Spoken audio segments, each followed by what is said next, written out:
Welcome to the Ask Dom Nat show every Monday, Wednesday, and Friday at 8 a.m. Eastern.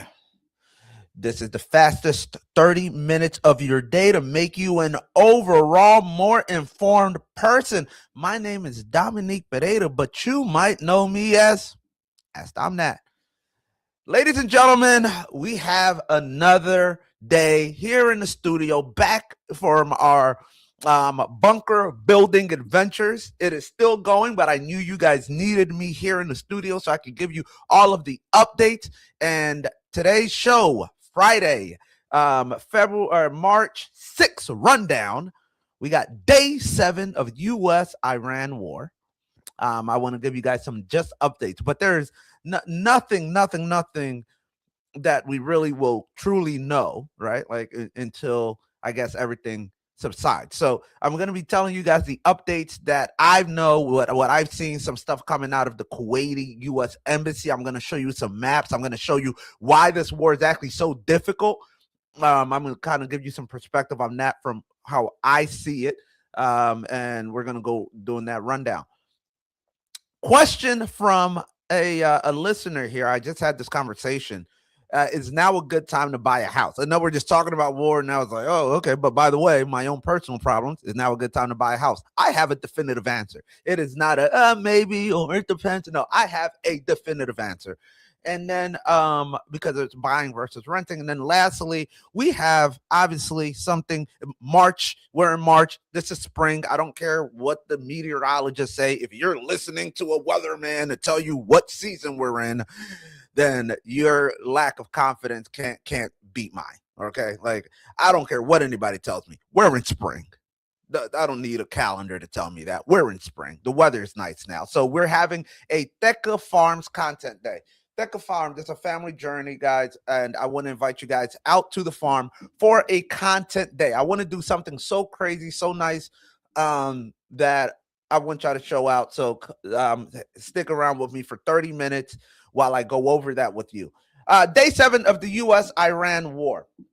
What is going on, people? So right now, there is just continued strikes in Iran from Israel and the United States. The United States has sunk reportedly about 11 ships from the Iranian military, right? These things are small, nimble ships. Iran has we don't know how many ships they really have, but the ships are easier to sink because most of the Iranian missiles, right? Those are the little ships that they're sinking. Most of the Iranian missiles that we see, welcome. Tell me where you guys are coming in from. Everybody on YouTube, I appreciate all the support and love on YouTube. Most of the ships are on open waters. Now, here is one big thing that's happening, right? We're not talking World War III yet, but we are expanding this global war. Why? Because America sank a ship off of the coast of Sri Lanka and India. India is one of Iran's largest partners. And obviously, just by virtue of how many people India has, like, 25% of the freaking world lives in India, they are a huge player in just global politics, global economy. And last year, they came into a strategic partnership with the United States, and the economic strategic partnership is just saying, hey, we both don't really like China. We want to work with America more. Great. So when India invited Iran, because they didn't know that the war was going to be starting, to do some training missions off their ports in India. Iran got an invitation from India to bring their ship to India so that they can do military exercises. While Iran was there, the United States sunk their ship. Whoa, that is like you inviting somebody to your house for them to, whatever, hang out, do some stuff, and then somebody comes over and beats them up. You're feeling some type of way about that now. So United States sank Iranian ship off the coast of India. United States saying, it doesn't matter where you guys are at, we're going to get you. Iran is like, okay, India, let us know if that's not cool, bro, in international war terms, all right?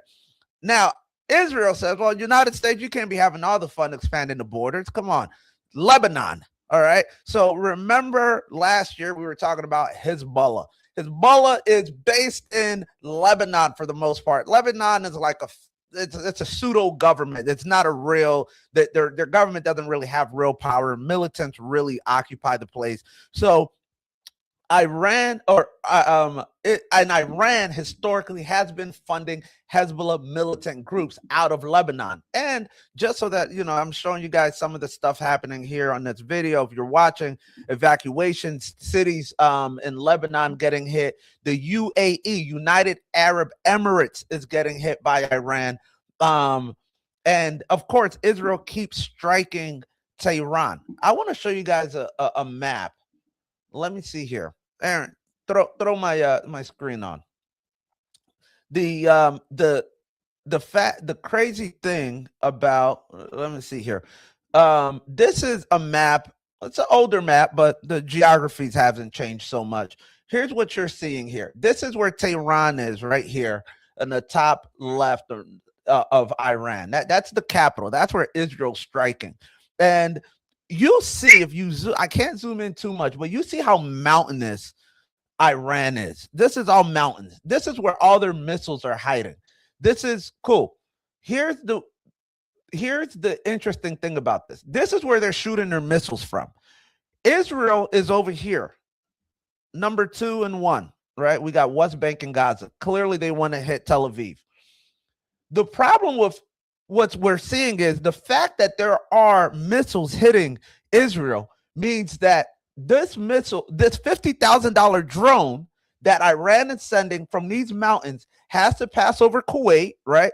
And look at these green dots here. The green dots is the Iranian military bases that the United States has been hitting.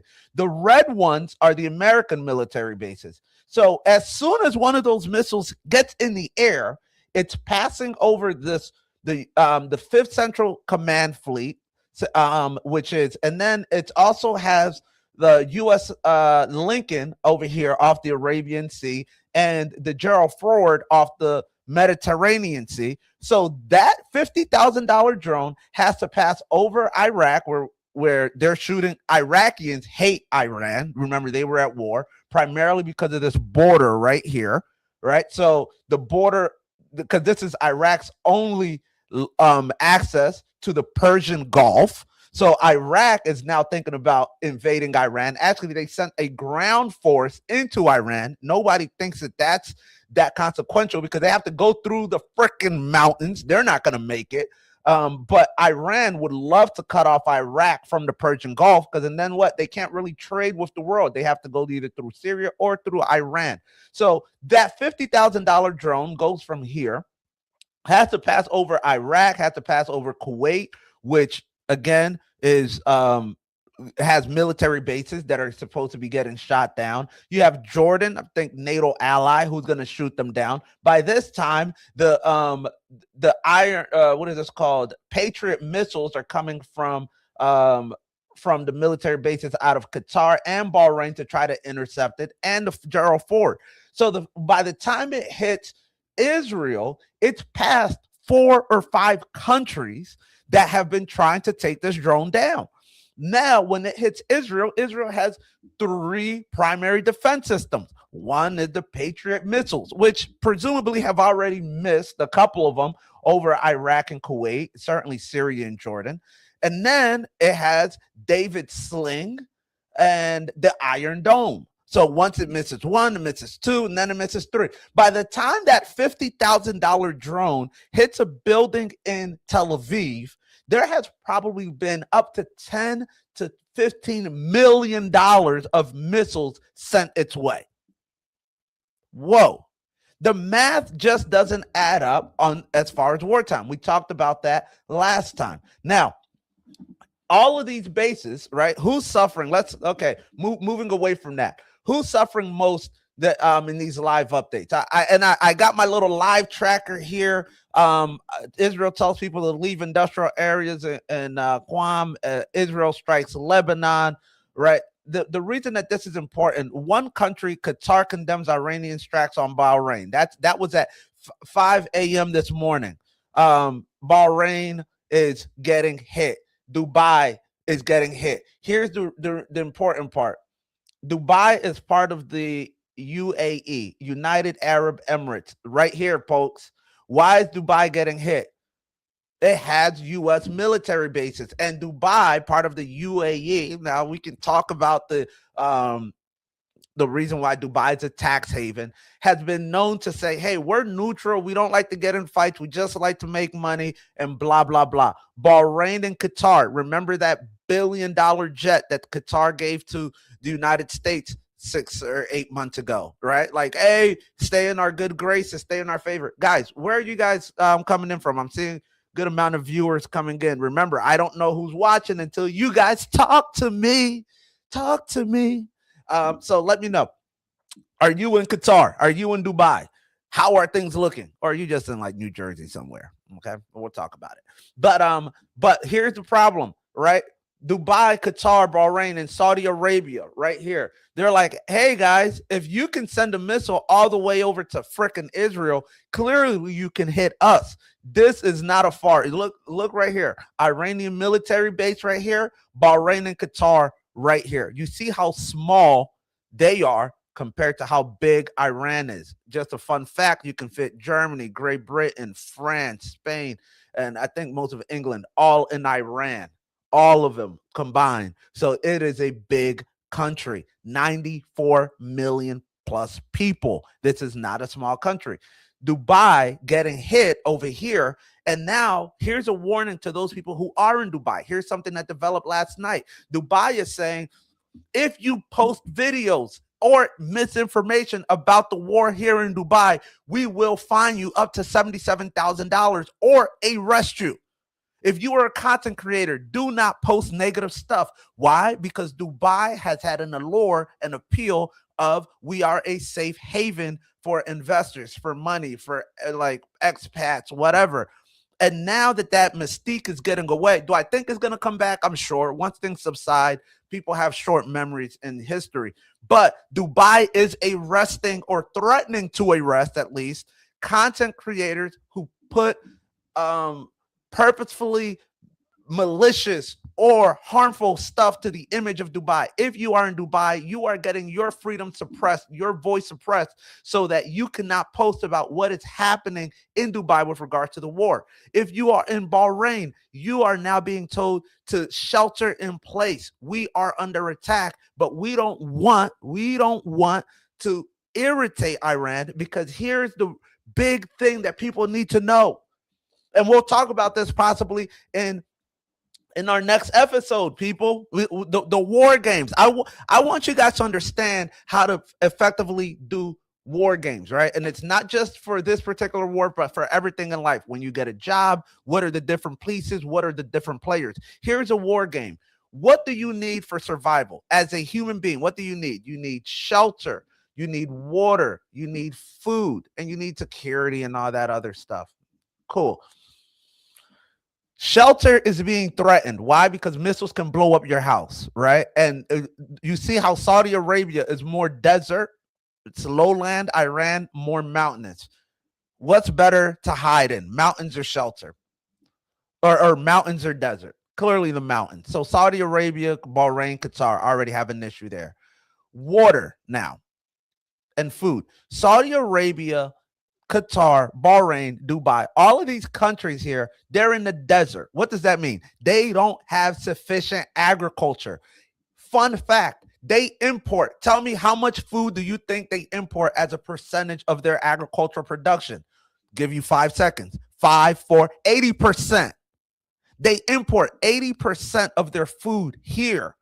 Whoa, okay, 80% of their food in Saudi Arabia, Qatar, Dubai, and technically United Arab Emirates is getting imported. Why? Because they're in a freaking desert.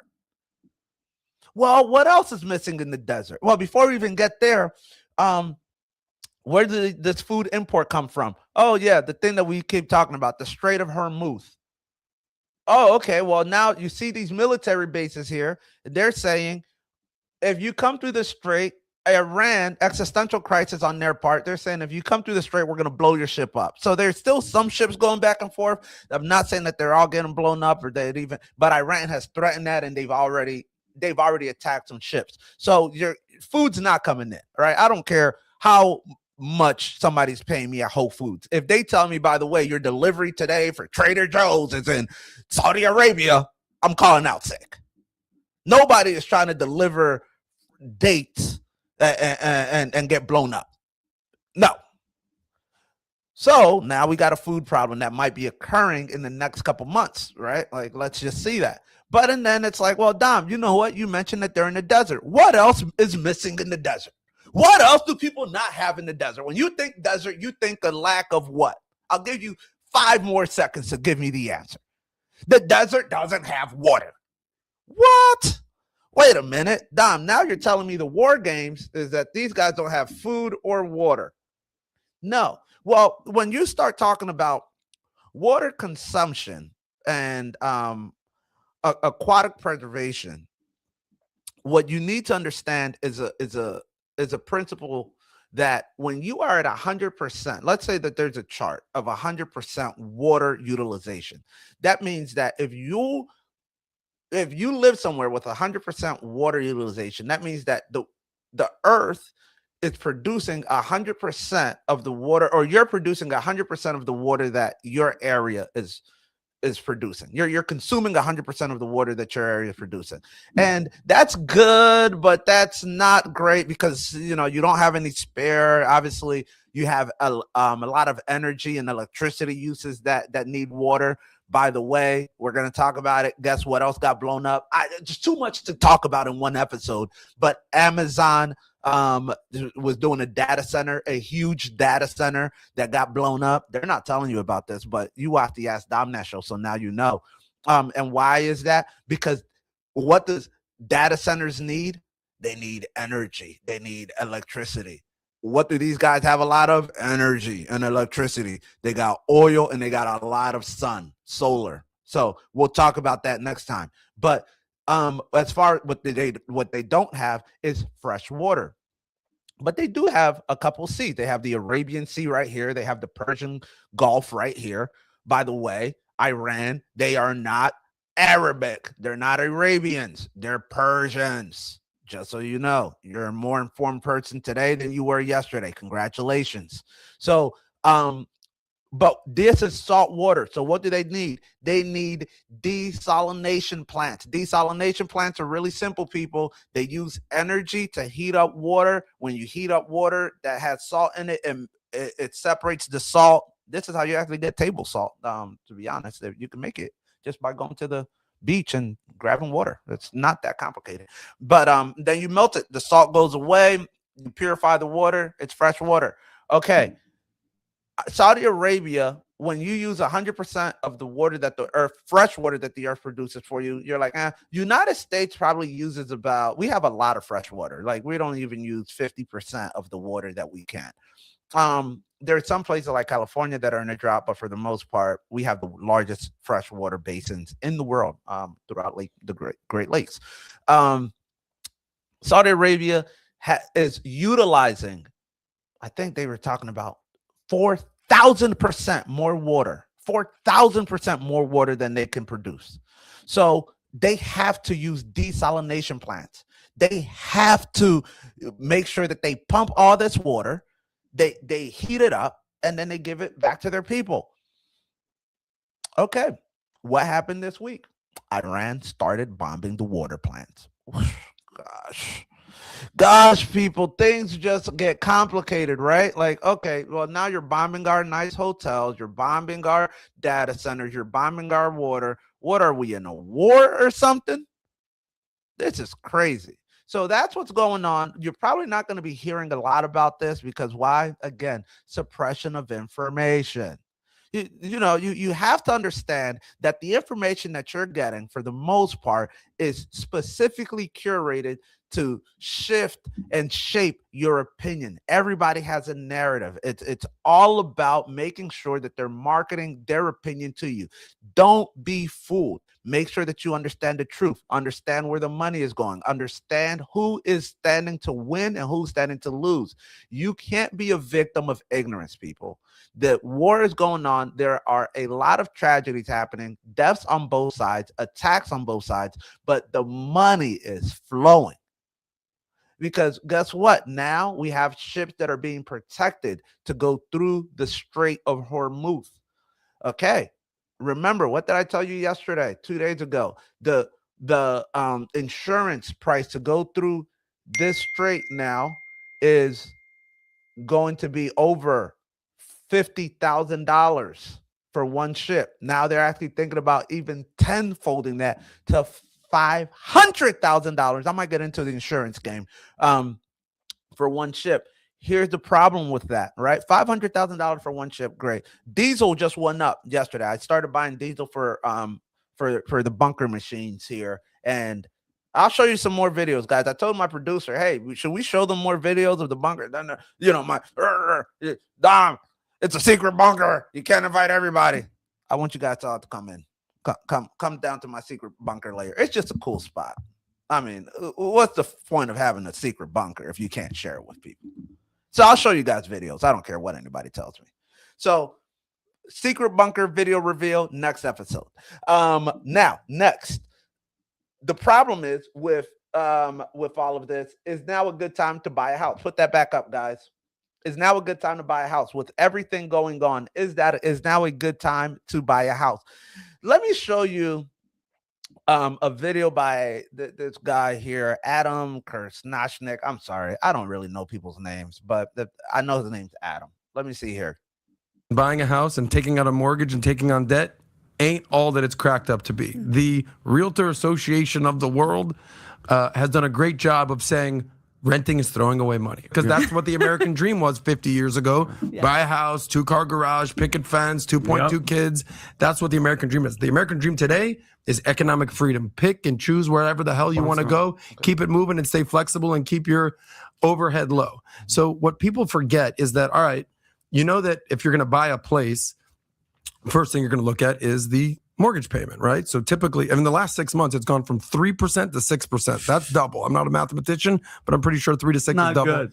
But the three things that people forget about when they go to buy a house, and for those of us that have bought a house, they get it now. Those of us that have not, is what I call the big three expenses. That's your taxes, your maintenance, and your insurance. Those are three things you do not have to pay for if you're renting. Owning a house. Okay, cool. You heard that, guys. If you are renting right now, tell me if you're looking to buy a house, if you're not, if it's a good time to buy. What are your thoughts? What are your sentiments? Because, and I feel like an old auntie when I do this here, right? Like I'm just so comfortable here. I'm just your old auntie, uncle, ask Domnat, giving y'all some life advice. Here's the thing, Adam, right? I think he's Jewish. He's Jewish. He clearly has some money because he does the show. I don't know if he's Jewish. He's Israeli from based on what I see. The reason that that's important is because it depends on what community you're coming from. You have more support sometimes. Depends on, right? Like your life experiences aren't the same everywhere. Yeah, so it depends. You can't listen to somebody with a whole different life experience that doesn't buy a house because he doesn't want to deal with the maintenance versus somebody who doesn't buy a house because they can't afford the payments. Right? It's very different. Is now a good time to buy a house? Absolutely, yes, it is. You can Google all of this, and you're going to see different people telling you, no, it's easier to rent. You don't have to pay the maintenance, the insurance, the whatever. If you rent, you clearly know that your landlord, which I don't even like that term, but your housing provider is not just going to keep taking losses. They will pass those costs off to you anyways. So whenever you're paying a rent, for the most part, I would say 80% of properties charge more in rent than what their mortgage is. That's just the basic math of real estate investing. It doesn't have to be much more. And even if it is less, it's not much less. But I own properties. I will try always to charge more than what I can, than what I pay for in more mortgage. Now, At the end of the year, does it kind of wash out anyways? Because yes, I charge you maybe $200 more. Great, whatever. I'm not a rich landlord. No, because guess what? I need to replace my air conditioner for $2,000 in 2 3 years. It's happened. More than $2,000, like five to $10,000, depending on where you're at. So it kind of washes out. The difference is I've had people that have rented my property for 5 to 10 years. Okay, now they've paid off on a 15-year mortgage. They've paid off a good amount. On a 30-year mortgage, they paid off 33% of what I owed the bank. It's better than nothing. So the buying a house now shouldn't be about what your economy or the economy is looking like right now. It should be what's the outlook for the next 10 years for you. You're going to have to talk about what is your personal financial circumstances now, and it's an investing. When you talk about investing, people, here's what I need you to remember. Anytime you talk about investing, you're not talking about what the things are right now. You're talking about what the price, what the earning potential, what's the growth of it going to be in the future. It's speculative. You're speculating. So if you're saying, oh, yeah, things are expensive right now. Okay, great. Are they going to be more expensive in the future? Ah, yes, they will. Then I'll buy it now. Okay, well, you can't charge as much rent right now because this area isn't that up and coming. Oh, wait, is the rent, is the city going to be doing parks and rec activities? Do we think that, do we have a positive outlook? Yeah, this area is going to go up. It's going to blow up. It's going to be great. Okay, so I should buy now as long as I can afford it. And if I can barely afford it, then at the end of the day, imagine if you're renting a property. You're renting somewhere that you like to live. And this happens all the time. Okay, you're saving money. The problem with saving money and these games that some of these influencers do, and they tell you, is that they talk about, and there's other videos. I mean, I don't have a lot of time with y'all today. I just appreciate the time that you're giving me already. So I'm not going to share every video, but go ahead and Google them, YouTube them. There's a lot of people that talk about if you take the savings of your rent, right? Because typically speaking, you have to put, let's say, a down payment on your home.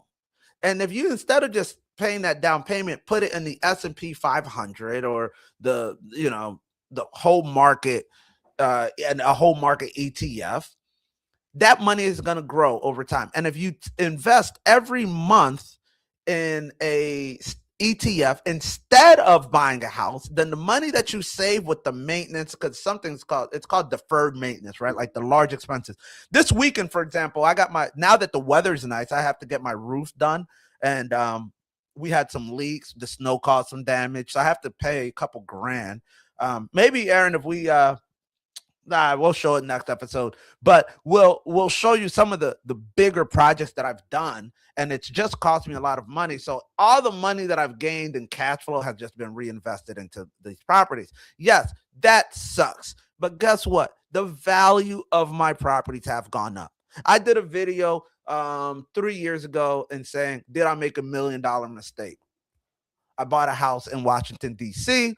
It was more expensive than I wanted. We got into a bidding war, blah, blah, blah.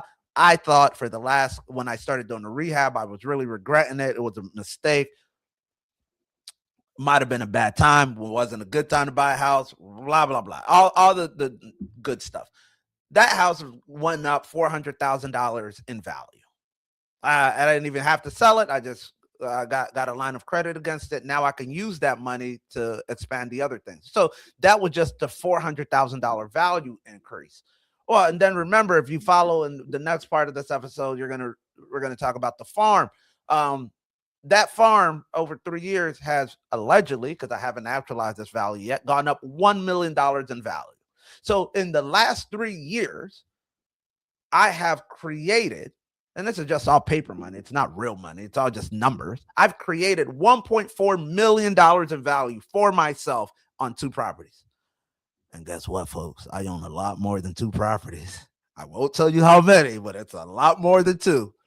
Some of them doing better than others, but I'm sleeping okay. But why? Because I've taken the risks. right? It wasn't always a good time to buy the properties. It wasn't always, no, but I'm like, okay, what is it going to be in 4, 5, 6, 7, 10 years? It's an outlook. And maybe my kids are the ones that are going to benefit from it. And I can guarantee you any expense that most people are taking on their homes, they're going to pass on to you as a renter anyways. And the one thing that people, you need to remember, let's say that on the number side, this guy's completely right. And everybody that you watch, you're going to say, Dom, I did the research myself. Thank you for pointing me in this direction. And yes, it is better to rent. I will make more money, maybe a little bit more by renting. If you have this money now in your bank account, what are you going to do with it? What are you going to do? Okay, you made an extra $30,000 over 30 years. What are you going to do with it? Why? Because now a landlord's kicking you out your house every 4 or 5 years because he wants to sell it to somebody else or whatever. You're not stable. The whole American dream is not buying a house. It's not the dog on the fence. The American dream is peace, prosperity, and stability. That's it. I don't want to be attacked by anyone. I don't want anybody to bother me. Just leave me alone. I don't want the freaking city to call me that my property taxes are going up. Okay, I understand that. But I'd rather deal with that than the neighbor or landlord telling me I got 30 days to leave because my lease is up and he wants to put the house on the market or give it to his son that's going to college down the street now. That happens, folks. And if you got a wife like I do, like I told you numerous times, she's a solid 10. 9.5 sometimes, but most of the time it's a 10. She just wants stability. Stability, guys. She babe, can we just, that way she can just be comfortable at home. Right? There's people that just want to be comfortable. But if you watch this whole episode, this guy's like, oh, you got to be nimble. That way you can move around, blah, blah, blah. Come on. Who wants that? If you're over 35, you know how hard it is to move. I don't want to pack nothing. I don't want to pack anything in a U-Haul. I just leave me alone so I can figure out how to make money somewhere else. How can I set up my podcast studio in a rental that I got to move everywhere? How can I talk to y'all and when I'm getting a notice of eviction because this guy now wants to put a house up on the market. Maybe not eviction, but, notice to quit or notice to move. Whatever. Doesn't matter. Stability. That's what buying a house is all about, is stable so you can focus on making money on other things. Buying a house is not the only way to make money. But I implore you guys, you got to stop taking advice from like people who are not or have not been in your situation. Their lens of how money works is completely different. This guy can probably say, why buy a house? Why don't you call your uncle to tell him to give you $1 million loan so you can go open up a shop and blah, blah, blah. Just tell your papa to invest in your business. Why buy a house? It's not your reality. And if it is, then call your papa. Tell him to invest in my business. Tell him to invest in a farm. How many houses have you bought? Thank you, Stephen Natera. Appreciate you for commenting. Now, Stephen's being smart because Stephen is a good friend of the show. And Stephen and I talk about investing a lot. We actually have, I've wanted Stephen to jump on the show. But let me tell you, actually, let me tell you something. Stephen and I have talked about a house, and I'm going to answer his question. Stephen and I have talked about a really great concept about where to buy the house. And I want to bring this up. Not only is it buying a house is a good time, it's a good time to buy a house, but you have to buy the house that makes sense, right? Like, don't just buy any house. Do not, for the love of God, for the men listening on this show, and if you're a woman too, thank you. But for the men listening on this show, there's a lot of things that we do for love, and real estate should not be one of them. Do not buy a house to appease your partner's emotions. You have to buy a house that makes financial sense. Stephen, I've bought a house in, obviously, Austin, Texas. I've bought houses in Austin, Texas. I have a couple there. And then Round Rock, which is a suburb of Austin, which I bought because I thought that it was going to be coming up. I've bought houses throughout PA and commercial properties, apartment buildings, laundromat, tax facility. I've bought, obviously, the farm, which we're going to try to make into multiple.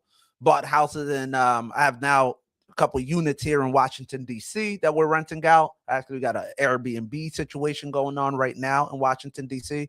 Thank you for my Airbnb for putting me on to the Black Farmers Conference happening here. Black Farmers Conference in Washington, D.C. and the Seed Festival happening today after the show.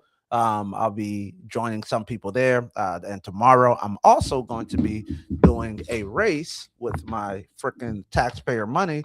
I am number 2058 for the whatever, the 5K. I don't know what we're running for. Her Story Annual 5K. Shout out to them. If you are out there in Washington, D.C. tomorrow, look out for me. I'm going to be at the front, probably running to my next property. I've bought houses here in DC. My taxpayer money goes to this. So everybody who's running for free, you're welcome. I've bought houses, but more importantly, the most successful house that I've bought, the most successful property that I've bought has been in Shreveport, Louisiana. And I'm gonna share my screen. Let me see here. Okay, sharing my screen, guys. Here's the thing: if you buy a house, and if you're in the Ask Dom Now All community, we review some of this stuff. The reason that Shreveport's a comment is because how much do you think a house costs in wherever you're at, right? Like clearly here in Shreveport, they got like every other place, $1 million homes, 380,000. Yes, you're buying this for love. You're buying how nice would it be to have little Billy running around this yard? Oh my God. Shut up. Shut up. We're not there. We're not there. We're looking for houses. This is an investment. We're looking for houses. You see right here, I'll bring this meter all the way down. You don't got money, you're broke. Think about that. You want to get money. Okay. Here's this. Let me just see something like this. I'm not telling you what to do. I'm just telling you this house for $34,000. Put some sweat equity in this, right? Like if you don't go to Home Depot and buy, look at that. That's a quiet little neighborhood. I might buy this one. And remind me, talk about this one. I might make an offer because $34,900 sounds like $28,000 to me. But I would buy this house. I don't know where it's at, right? $28,000. Great. Look at this. I just need some paint, replace the carpet. Go to Home Depot, folks. Change this out. It's not a bad house. Paint it. Paint it. Tell your shorty just rock with me for a year in Shreveport. I promise you things will be okay. Look at a little quiet little neighborhood. Billy can run down the street. So I would buy this property, just do a look. They got carpet in the bathroom. That's disgusting. I don't know what the fascination with that is. I guess they got a rug in their bathroom, guys. That's awful. But so you would do this, right? Now, how much do you think your monthly payment would come out to every month if you bought this house? Your monthly payment would come out to, and this is with 5% down, folks. Your monthly payment is $300 with 5% down. And let's say I get it at the price that I'm talking about. Let's just, because you're asked, Dom, why do you have so much success when the rest of the world is struggling? Let's say I buy it for that $28,000, right? And then I'm going to put more than 5% because just personally I have it. So let's say I put $10,000 down, right? You might not have it, but I do. But if you're a veteran, you can. If you don't got money, you better go be a veteran. Get some free down payment. So let's see here. How much would my monthly payment be? $182. That's practically free. It's practically free. This house here can rent. It's a 3-bedroom, 2-bath. I just happen to know this area because I have property in this areas. This house can rent for $1,200 to $1,300 a month. $1,300 a month. And then they're paying all the utilities. You take out the $200 in your payment, so you're making an extra $1,100 every month, right? $1,100 every month is going to be hitting your account, and you can now take that, right? You only owe another 20 something thousand. In 3 years, in 2 years, this house will be completely paid off, and this is just going to be coming into your account. This is strict. So is buying a house a good idea? Well, when you're looking at it from my perspective as an investor, absolutely, I can make this work. But if you want to go and spend 10 times more than this at $340,000 to buy in a nice area in Houston, Texas, and you know who I'm talking to here, caller that called in asking should he buy a $380,000 in Houston, Texas, in the middle of the city. You're 30 something years old. You're young. Go out, be risky, invest. You don't deserve to live in the nice high-rise city yet. What have you done for society to deserve that, for people to service you? You need to hustle. Hustle. Go to Shreveport. Build. Be the mayor of Shreveport. You don't think I can come into this community and just dominate? I'll come out there. I've seen the big city. They'll say, whoa, you came from the big city? How is it out there, Paul? They might not say that. But I'll dominate. I'll introduce AI to my neighbors. They actually all surprisingly have very nice lawns. Very nice lawns. Meaning like all their grasses are cut. But yeah, so I'll buy this $29,000 homes everywhere, guys. Look at this. 3-bedroom. This one's already done for you. I can't even see this one. 3-bedroom, 1 bath, $29,000. If your girl asks you to buy you a house, and now, ladies, I'm gonna talk to you, especially the older ones. If you are looking to buy a house, do it. Don't wait for the man. I want to do an episode. I was talking to my wife, and I was telling her maybe I should start giving relationship advice, because look how happy I am. Look how happy she is. And that's because of both of our efforts, right? Like, she's really patient with me. But I think I figured it out. I've cracked the code. And I want to give you guys that cheat code in relationships. Because we're talking about a lot of stuff about, oh, men have to be providers, or I don't want to date a man who makes less money than me. Shut up. Shut up, please. No, nobody wants to hear that anymore. Oh, I don't want to go 50-50. I don't want. Okay. In the world that's true. In the world that's true. And I got to get to the farm here in a second, right? Then if all the men are making more money than all the women, then what's the conversation going to be? Well, women aren't getting high-paying jobs. What the? You just told me you only wanted men to make more money than you. Now you don't want men to make more money than you because you don't have the high-paying jobs. Which one is it? The reason why the traditional forms of relationships are so ingrained in us was because throughout the 30s, 40s, and 50s, guess who had all the high-paying jobs? White men. So then you couldn't buy a house if you were a woman, because you didn't really, like very small percentage by yourself, because you didn't have the high-paying jobs. The way the system was designed, you were being subjugated to dependency. And then throughout the 60s, 70s, and 80s, things started changing a little bit, started getting more into professional jobs. You know that we have more women in professional careers than men. We have more women in higher education than men. There is going to be a time in the short future where women make more money than men. Women are not out there swinging the hammers as much as men. Women aren't in the labor force as much as men. Your guys are getting more educated, more I don't know, you're actually more simpatico, as they call it too. So there's going to be, yes, the top percent of executives are still overwhelmingly men, but underneath that, as far as professional jobs, women, and then the labor force, the hard are men. So women are going to make more. So the notion that, oh, I need a man who makes 6 figures, I'm already taking. So shut up. I'm taking. I want a man who does. It doesn't matter. Go out, buy yourself a house. Now, you could buy the $29,000 house, or you could go buy an expensive home. But I don't care. I'm just telling you what you can do. If you want to be smart, you buy the $29,000 home. You find yourself a nice partner. Oh, okay. I got some women texting me here. I think they're watching the show. Welcome. You find yourself a nice partner so that you guys can build together. It's a partnership. You're building together. It's not one or the other. That's why it's difficult. It's not that it's not a good time to buy a house. It's not a good time to be out here alone, people. You need somebody. It doesn't have to be a romantic partner. You need a rock. You need a rock. And where can you find that rock? You can find that at Teca Farms on the content day. Um, we actually have some beautiful rocks. Next episode, I'm telling to make sure you're taking note of all the things that I'm telling about the next episode, because I want to show pictures of these amazing rocks that we have there. Big, strong, beautiful boulders, the beautifulest boulders. What I want to do, guys, is now that spring is here, I want to invite you over. Have you guys seen our website? Throw up my website, tecafarms.com.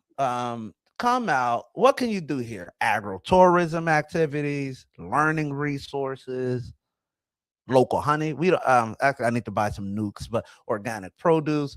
I mean, there's just so many things you can do here. But I want to invite you guys to Teca Farms for a content day. Why? Because we need to update some of these pictures, guys, for this year's season.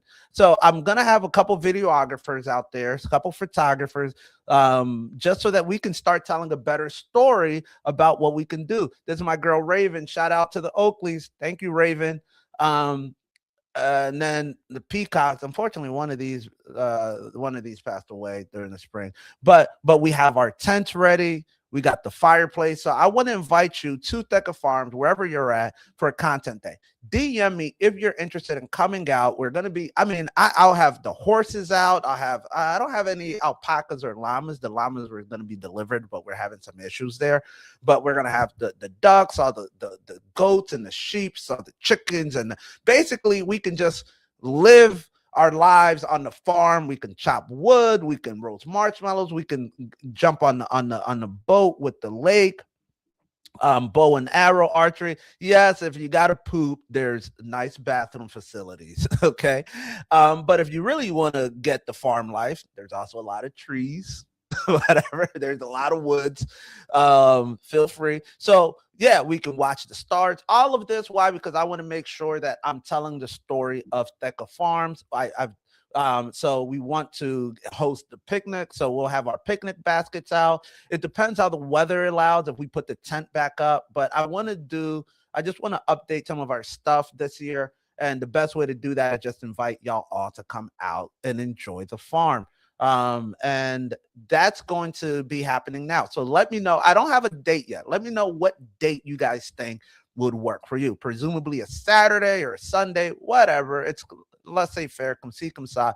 But I want you to dress like as if you really want, like, showing out, right? Whatever. I don't care if you're from a farmer, you want to dress like I have archery and what is it called? Skeet shooting, whatever my insurance allows, we'll try to get it done. We'll get some motorcycles and bikes out that we already have on the property. We have some go-karts. It's just an amazing place to be. I don't even know how I've been fortunate enough to even get this far, but the one thing that I certainly want to do is share that fortune with you guys.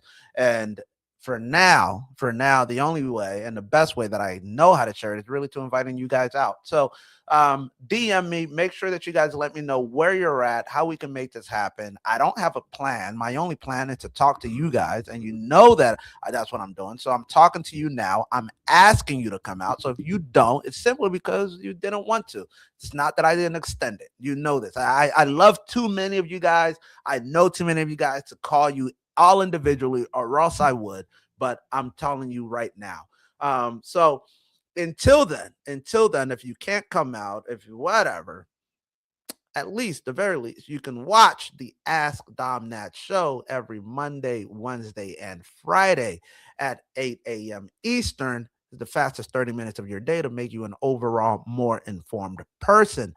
My name is Dominique Pereira, but you might know me as Ask Dom Nat.